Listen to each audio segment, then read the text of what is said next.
kembali di Tralala Trilulu. Karena kami Delulu. Delulu Channel. Hari ini biar nggak delulu, kita bertanya sama yang paham-paham aja ya. Soal apa yang terjadi juga di IHSG hari ini. Kebetulan udah tutup 14 menit yang lalu, tapi gue belum ngecek. Udah tutup di Gue belum cek zona sih. merah hari ini IHSG tutupnya.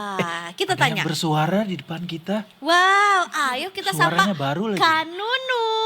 Kak Nunu, tunjukkan pesonamu. Bukan, ini namanya Carlita. Halo. Carlita dari Mega Capital Sekuritas, welcome to Detik Sore. Kak Carlita, dipanggil Kak Lita. Kak Lita, bukan Kak Nunung ya. Salah itu, nanti main keyboard. Kamu gak relate ya? Aku aja gak relate siapa. Parah. Dian HP tahu gua, main keyboard. Oh. Nunu, redaktur pelaksana Detik Hot Nunu namanya di sini. Bukan mas. Anyway, kita mau ngomongin soal pasar juga secara umum lah, gambarannya juga gitu. Apa yang terjadi di market hari ini, Kak Lita? Oke, jadi sebelumnya perkenalkan aku Carlita dari Iya. MCS. Untuk market hari ini ditutup negatif ya, minus 0,55% ke angka 6.220-an yang sebelumnya itu hari Senin ya. Karena kemarin tuh libur, 15 Juni itu kan ditutupnya positif. Betul. Positif 4%, ke angka sebenarnya mirip-mirip ke angka 6.250-an. Jadi gapnya tidak terlalu jauh gitu. Tapi ini hari ini karena negatif tuh karena ada potensi profit taking juga, karena kan kemarin harganya sempat tinggi, kemudian investor juga profit taking. Tapi untuk kedepannya itu berpotensi akan membaik gitu, karena kan dari eksternal juga perang Amerika dan juga Iran itu mulai mereda ya, dan akan rencana itu akan menandatangani kesepakatan hari Jumat ini di Swiss, yang dimana ini juga sudah berdampak ke harga Brentnya itu turun di bawah 80-an, sekarang 78 per barrel per USD per barrel, yang dimana ini sebenarnya masih agak ada gap sih dari normalize-nya tuh 60-70 ya, tapi untuk potensi kedepannya positif bisa turun lagi. Nah, koreksi IHSG ini juga ada pengaruh dari interest rate dari Bank Sentral Jepang, yang dimana menaikkan suku bunga 25 BPS menjadi 1%, yang dimana ini tertinggi gitu dari 1995, baru yang tertinggi ini kemarin baru diumumkan. Dan ini tuh ada sentimen Jepang carry trade, yang dimana sebelumnya kan sempat terjadi, tapi sekarang tuh belum terasa begitu signifikan ke market IHSG, karena kami masih menunggu pengumuman The Fed nanti malam dan BI rate besok. Oh, The Fed nanti malam ya? Iya, nanti malam. Oke. Pengumuman rate-nya. Berarti Rabu waktu setempat ya? Iya. Ya.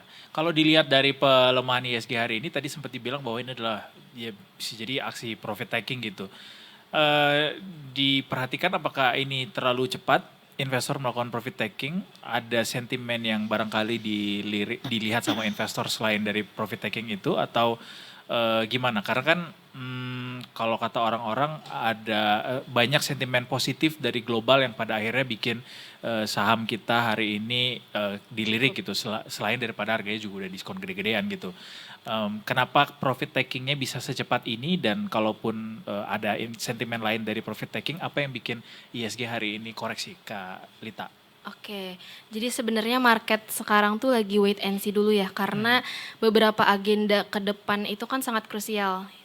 Malam ini ada The Fed, kemudian ada MSCI juga, dan juga FTSE yang efektifnya itu kan minggu depan, tapi reviewnya udah mulai besok tuh MSCI. Nah, kenapa cepat untuk profit taking walaupun gak sesignifikan itu ya Mas?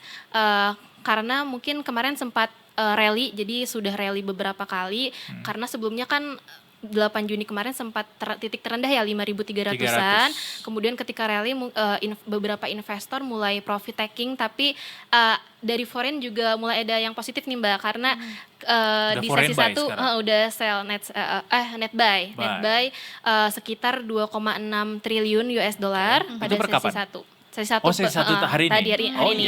Ada net buy segitu. Jadi ada potensi foreign, karena juga ada beberapa sentimen positif ya di dalam negeri, mulai dari kebijakan pemerintah seperti pemotongan efisiensi Kopdes yang awalnya di 80.000 titik menjadi 40.000 titik. Kemudian sekarang kan MBG lagi dievaluasi karena anak sekolah diliburkan. Selain itu juga pemerintah juga membatalkan gross split ya yang di Minerba untuk sektor migas gitu. Ya, seperti itu. Jadi ada beberapa sentimen positif dalam negeri juga, tapi walaupun kedepannya itu masih wait and see sih karena ada rebalancing FTSE dan juga MSCI juga MSCI. ya. Maksudnya itu Jumat ini ya? Besok itu 18 tuh reviewnya, kemudian pengumumannya itu 23 Juni. 23 Juni. Pengumuman yang hari Jumat itu pengumuman apa? Hari Jumat itu Reviewnya. rebalancing FTSE. Oke. FTSE hari Jumat. FTSE hari Jumat. Tapi efektifnya tuh hari Senin, 22, tanggal 22. Berarti nanti di hari Jumat bisa jadi ada peluang konsolidasi lagi nih di IHSG. Ada peluang keluar FTSE sekitar rebalancingnya itu akan mengakibatkan potensinya Mas sekitar 300 juta US dollar. Foreign. Oke.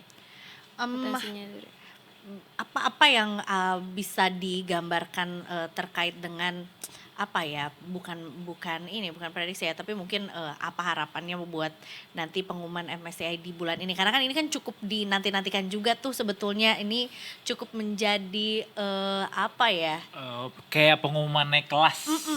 gitu Pengumuman ya. SNMPTN. Karena udah lama kan Hasil sejak akhir, momen itu kan. iya betul gitu.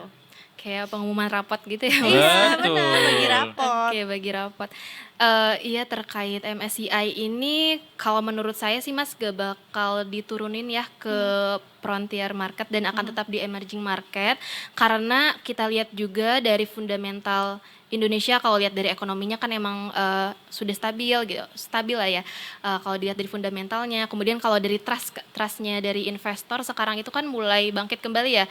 Apalagi sekarang rupiah itu kan menguat lagi, terapresiasi sekarang di 17.700-an gitu. Jadi rupiah tuh sangat dijagain. Jadi foreign, apalagi ini juga sih kemarin selain rupiah tuh SRBI juga dinaikin yieldnya, jadi itu menarik foreign juga kan. Jadi potensinya itu pandangan foreign investor ke Indonesia tuh kedepannya sih akan positif ya Mas. Dan kalau misalkan udah ada pengumuman MSCI apalagi itu akan terjadi inflow lagi sih ke pasar sahamnya terus.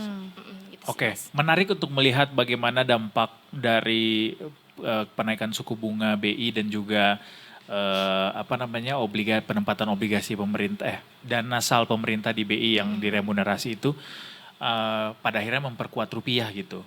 Tapi kan ada harga yang harus dibayar juga dong mestinya dengan penaikan suku bunga BI tadi gitu. Bahkan katanya yang akan diumumkan dalam waktu dekat juga akan naik lagi katanya Iya, ya. betul, Mas. Padahal the Fed masih nahan tuh. Kira-kira dari sisi makro bagaimana analisisnya terkait kenaikan suku bunga itu terhadap ekonomi kita nanti? Oke, untuk konsensusnya itu Mas besok kan diumumkan sekitar jam 2 siang ya Mas. BI Rate itu konsensusnya di Bloomberg itu 5,75 naik lagi 25 BPS yang dimana ini tentunya akan menstabilkan rupiah ya. Kalau misalkan kalau menurut saya sih kalau misalkan BI Rate naik segitu, rupiahnya akan dalam rentang 17.500 sampai 17.700. Yang dimana kan sekarang sudah 17.700. Nanti akan di bawahnya. Tapi ada harga yang dibayar, benar kata Masnya, karena inflasi. Justin. Aku Justin. Iya Mas. Iya, jadi akan berpengaruh kepada inflasi karena kan suku bunga naik, rate lending bank mau lending juga rate-nya dinaikin, funding bank, cost of fund bank juga naik, terus KPR, NPL-nya juga akan berpotensi naik, terus itu tentunya ujungnya akan menekan daya beli masyarakat seperti itu. Dan daya beli masyarakat ke depannya sih Mas. Jadi Berarti bisa jadi akan berpengaruh tuh sampai ke PE kita nanti ya, pertumbuhan ekonomi ya? Iya, ke pertumbuhan ekonomi. Tapi kalau misalkan pemerintah kita sudah banyak memberikan stimulus-stimulus ya, stimulus misalkan kayak kemarin terakhir sih kalau nggak salah ada stimulus kayak diskon tiket pesawat dan lain sebagainya. Itu kan Nggak nyampe walaupun di aku Mbak. Karena nggak beli tiket pesawat, ya nggak akan nyampe dong. jadi kan BI sekarang tuh lagi lebih memprioritaskan stabilitas rupiah ya. Iya, Betul. iya, iya. Nah, jadi yang akan tertekan itu tentunya sektorilnya. Jadi kan kalau di pasar saham sih yang akan tertekannya emiten-emiten yang emang sektoril Berhubungan dengan goods ya? berhubungan sama kayak properti itu kan Consumer juga. suku bunga konsumer juga gitu sih Mas. Jadi perusahaan juga kalau mau ekspansi juga suku bunganya kalau pinjam ke bank kan meningkat gitu. Jadi kan revenue yang dihasilkan atau profitnya nanti kan berkurang karena Kalau harus keuangan biaya juga utang. berarti? Iya, keuangan Jadi sentimen juga. negatif. Kedepannya sih kalau misalkan, tapi itu masih lama sih Mas, ada laggingnya kan. Iya, BI rate betul. itu sekitar 3 sampai 6 bulan kalau misalkan semuanya naik terus daya beli masyarakat tidak bisa direm dan turun dan tergerus, itu pasti akan berpengaruh sih ke emiten-emiten. Tapi kan ini sih, pasti apa seperti yang itu. terjadi di pasar modal, investor langsung mengantisipasi kan. Iya. Dia nggak ngelihat apa yang akan terjadi kapan gitu, tapi lihat hari ini akan berdampak seperti apa untuk hari ke depan gitu. Apakah nanti akan bisa langsung terlihat ada koreksi begitu di emiten-emiten yang tadi disebutin, di keuangan, di primer, di konsumen. Oke, kalau misalkan di minggu ini sih proyeksi kami IHSG-nya sekitar 6.000 sih Mas. Oke. Karena kan dari fundamental ekonomi rupiah, balik lagi ke rupiah kita kan semakin menguat, fundamentalnya juga bagus. Terus juga ditopang dengan kebijakan-kebijakan pemerintah yang sekarang kan mulai dievaluasi kan. Jadi menurutku nggak langsung turun sih Mas, karena ada laggingnya ke sektoril itu. Karena ada pengaruh BI rate ke suku bunga banknya, ke suku bunga lending maupun funding banknya, makanya itu ada lag sih nggak langsung turun signifikan dalam waktu dekat. Apa sih sebetulnya apa ya, stimulus atau mungkin juga kebijakan yang let's say jadi preferensi juga atau mungkin bukan jadi preferensi, yang kira-kira mungkin juga bakalan dibutuhkan atau mungkin juga bisa mendorong nih market di setelah MSCI diumumkan misalnya, let's say. Untuk kebijakannya itu yang mendorong itu sih yang tadi ada efisiensi Kopdes, terus juga ada ini sih buyback BUMN kan, itu ada rencana buyback yang sekarang tuh baru ada dari BRI ya sekitar 500 miliar yang emang itu berpotensi positif lah ke market gitu dan dapat meningkatkan IHSG ke depannya. Menurut Kalita, apa yang akan terjadi pada market kalau pemerintah tidak merefocusing anggarannya terkait program-program yang disebutkan tadi? Oke. Apakah jadi sebuah catatan yang cukup serius dan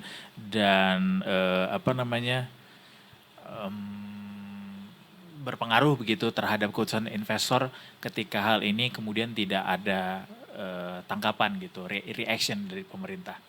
Oke, mungkin itu kalau misalkan kebijakannya belum ada efisiensi anggaran yang emang sekarang kan masyarakat lebih ke sentimen masyarakat tuh sekarang kan banyak terpengaruh ya oleh kebijakan-kebijakan pemerintah. Tentunya itu akan ini sih negatif ke investor, tapi balik lagi investor juga melihat secara sektoralnya seperti apa, terus juga tidak hanya ngelihat kondisi APBN atau fiskal pemerintah gitu kan.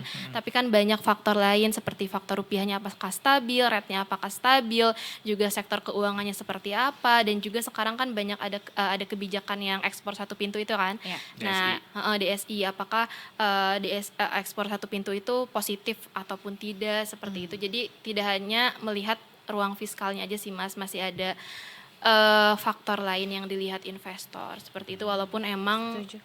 bisa menjadi kayak Sebuah pertimbangan juga iya, ya. pertimbangan juga kayak waktu sebelumnya. Tapi udah pasti nih ya, kita kemungkinan tidak akan diturunkan ke frontier nih ya. Iya, kalau menurut saya Mas. Kita harus tetap Optimis. Iya, Gitu. iya amit-amit lah kalau Jangan sampai tumpul ke Iya. frontier. turun kelas gitu. Tinggal Iya. kelas. Tinggal kelas. Tinggal Tinggal kelas sebetulnya juga ya. Tapi kita punya harapan lah dengan hari ini sebetulnya juga koreksinya masih bisa dibilang koreksi yang cukup Wajar. wajar lah Koreksi. gitu 0,5% ya. ya.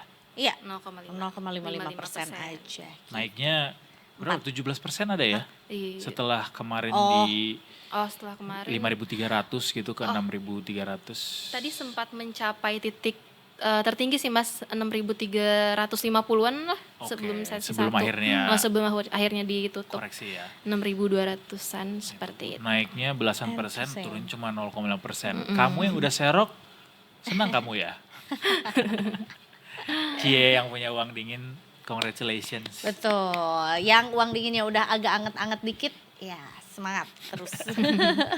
Anyway, terima kasih banyak Kalita untuk Thank you hadir so much di sore Kalita, hari ini. obrolannya Thank sore hari you. ini bermanfaat. Berasa lagi dengerin ini ya, pertanyaan dari dosen penguji ya. Vibes lu dosen Vibes-nya penguji dosen ya. Enggak, kalau kita beneran kepo bagaimana kebijakan-kebijakan makro pemerintah kemudian berpengaruh terhadap Iya. keputusan-keputusan investor di pasar modal, di pasar keuangan gitu. Dan good to know bahwa semuanya direspons dengan baik oleh investor dan mudah-mudahan bisa terus-terusan begini jadi kita back on the track ya. Itu dia ya. Sekali lagi makasih banyak Kalita udah sharing sama Makasih kita juga ya banyak, dari Mega Mas Capital Mbak. Sekuritas. Tapi juga